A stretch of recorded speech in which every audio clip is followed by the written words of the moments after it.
Good morning, everyone. This is Hadjikyriacos, analyst at IronFX, bringing you the morning comment for the 23rd of January. Trump's inauguration spells further downside for USD. On Friday, Donald Trump was officially sworn in as the 45th President of the United States.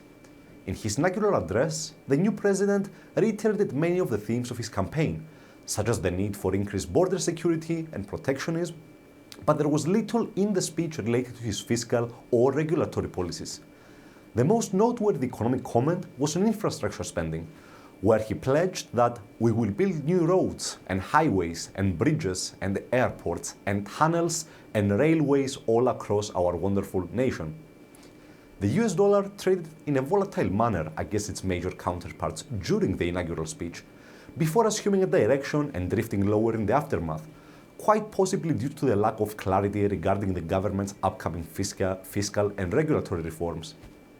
We believe that the current pullback in the dollar could continue in the coming days, as investors become increasingly impatient with the absence of details over the nation's fiscal direction.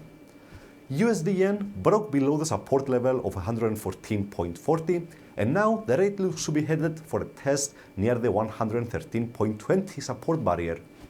If the bears are strong enough to overcome that hurdle, we may see the pair test the 112.60 territory again, marked by the lows of the 17th of January. Looking ahead, the dollar is likely to remain very sensitive to any news with regards to the size, composition, and implementation of the new administration's fiscal plans.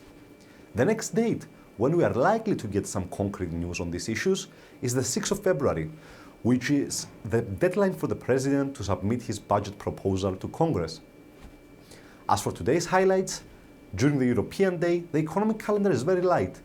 The only noteworthy indicator that is due to be released is Eurozone's preliminary consumer confidence index for January. We have two speakers scheduled for today, ECB President Mario Draghi and ECB Governing Council member Peter Praet. As for the rest of the week, on Tuesday, the UK Supreme Court will announce its decision on whether Parliament should have a say in triggering the official process for leaving the EU, Article 50 of the Lisbon Treaty. The outcome is likely to dictate the pound's short-term direction. Given that Parliament is seen as favouring a soft Brexit, if the court decides that lawmakers should be involved with the Brexit process, we could see another relief rally in the pound. From Eurozone, we get the preliminary manufacturing and services PMIs for January. On Wednesday, during the Asian morning, Australia's CPI for Q4 is coming out, and expectations are for an acceleration. Later in the day, we get New Zealand CPI data for Q4 as well. On Thursday, we get the first estimate of Q4 GDP from the UK.